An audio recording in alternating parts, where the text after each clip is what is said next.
Hey everybody, I want to talk to you about the March 2019 promotions. Remember, this information is good for all time, and what we're discussing actually today is amazing that they're giving us in March is a whole bunch of things out of the Thieves line. This is the Thieves Hand Soap, and while hand soap is self-explanatory, you know what hand soap is. I don't need to go into the details of that. I want to tell you a little bit about what's not in the hand soap. Okay, first of all, you're not going to find any synthetic colors.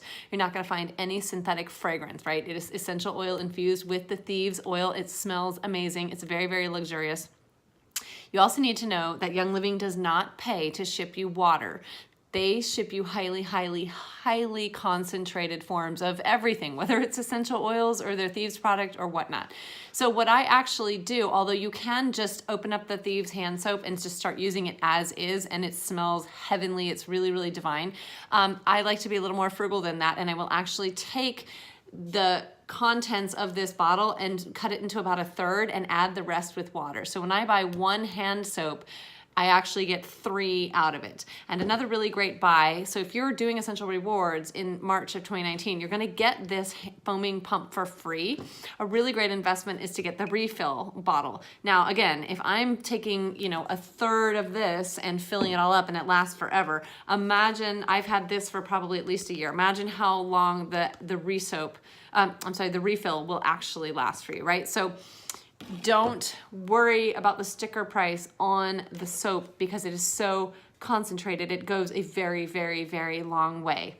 Let's talk about why you want this versus anything else. Yes, it has these incredible properties that are going to wipe out all the microorganisms that might be on yours, or even better, your children's fingers. Who knows what they've been touching during the day, right? When they've been at school, and I mean, you never know what kids are doing. So it's going to deliver an incredible level of cleanliness and sanitariness, but what it's not going to do is give you all of the harmful chemicals. Like we talked about, it doesn't have any synthetic colors in it, doesn't have any synthetic fragrance in it. It's all fragranced and infused with essential oils. It does not have in it any sudsing agents such as sodium lauryl sulfate or SLS, SLESs. So it's not going to have any of those kinds of things. It's not going to have parabens. It's not going to have the preservatives that are so harmful to us. The one I want to anchor on though is triclosan or triclosan, depending on how you hear people pronounce it. Because this is actually, it probably sounds familiar to you, and it is, if you remember years and years ago, the Food and Drug Administration actually pulled antibacterial hand soap off the market. What they did was they told the companies that were producing these triclosan or triclosan laden hand soaps, I'm pointing to this as a hand soap, but it is not in here, to pull them off the market because of the dangerous nature of this chemical. Now here's the thing, it is still in loads and loads and loads of other products, but I just want to use this moment to kind of talk about what it is and what it does. First of all, it was originally classified by the EPA, the Environmental Protection Agency, as a pesticide, and that was in the 30s. But in 1972, it was discovered that it could be used in hospitals as a surgical scrub because it killed everything. It was a highly antibacterial. Sounds really great in theory. Well, they started using it in hospitals. It started spreading throughout the hospitals, and then more and more chemical companies were getting on board with, hey, we went on this antibacterial craze where we wanted to absolutely sanitize and disinfect and sterilize everything in our entire life. And what we've ended up doing, of course, is creating these superbugs in the process, right? But they've also discovered along the way that it has links to cancer. It's a known carcinogen. It does not metabolize in the body, which means your body cannot naturally break it apart and eliminate it. So it starts stashing it in the body, which is the big thing about a lot of these man-made chemicals. Our bodies don't know what to do with them. They cannot break those molecules apart and pass them through like they can normally with your food and the other things that we intake, right? So they stash them. They're going to stash it in your organs and stash it in your fat. So they've noticed a high increase of these chemicals in people's blood, in their urine, in their tissue samples and whatnot.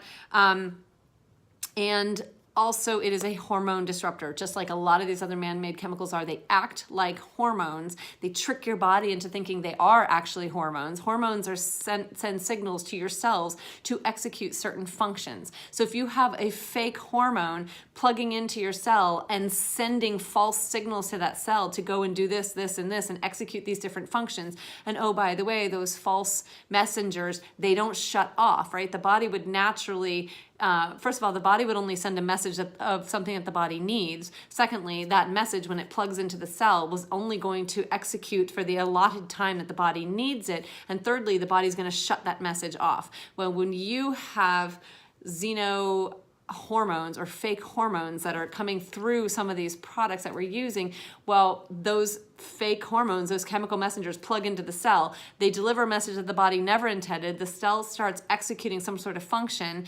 based on that message. And oh, by the way, it never shuts off. Okay, so it sends your body into this complete like spasmodic mode. It takes you out of harmony. And that's exactly what triclosan or triclosan can also do. But let me tell you where it's found so that you can avoid it in other realms. Remember this, I'm telling you this in lieu of the Thieves Hand Soap does not have any of this nasty stuff in it. But go and educate yourself as a consumer. So when you are at Sam's Club or Walmart or wherever it is that you do your shopping, at the grocery store, you can start turning over labels and looking for these things, okay? So even though they have pulled it out of hand soaps, the Food and Drug Administration has pulled it out of hand soaps, it is still widespread throughout all of our personal care products. It's in hand sanitizers. It is the antibacterial agent in pretty much anything. So if it says antibacterial, that's what it's going to be. It's in soap, it's in cosmetics, other soap, I should say, toothpaste, deodorant, dish soap, first aid, kitchenware, it's in toys. So if something is antibacterial from the store, that's what is in the toy. That's what a child is going to be putting into their mouth.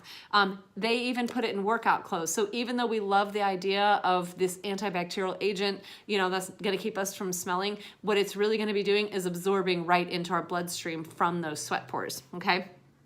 And it's in office supplies, it's in humidifiers, it's in filters, it's everywhere, okay? So just because they pulled it out of hand soap does not mean it's absolutely everywhere. So just know better, do better, go out there, do your education, flip over the labels and see what's in them. Let me just give you a quick list of things that the triclosan or triclosan, we know it's an antibacterial agent, but here's a couple of things that they have linked it to that they know health issues, okay? Children exposed at an early age have a hugely increased chance of developing these things. Allergies, asthma, eczema. Do you guys know people who suffer with any of those things? I know a lot of people who do. It leads to uncontrolled cell growth, which we know is that's setting the stage for cancer, because cancer cells grow. They're the only thing in nature that doesn't stop reproducing. You can't kill them. It just keeps growing. It leads to developmental and reproductive toxicity. So when you're dealing with your reproductive system, it changes the bioflora of the skin, which of course leads to increased allergies. It destroys the good bacteria, it destroys the helper T cells. It can lead, in a UC Davis study, it can lead to muscle weakness, heart disease, and even heart failure. So this is nasty, nasty, nasty stuff. And like I said, I said the 30s, in the 60s, it was classified as a pesticide. It then became prevalent in the hospitals, and now it's even in things like toothpaste and deodorant, which we're putting, you know, into our systems. We don't want this stuff. So my rule of thumb is I go with Young Living for everything, because I know exactly, it's an open source company. We know exactly whatever is on the label is exactly what you see inside there. Nothing is hidden under fragrance. Nothing is hidden under color. You know what's in it. And more importantly, you know what's not in it. So know better, do better, educate yourself on what's out there, and then turn to the source where you know that you can trust what you're getting.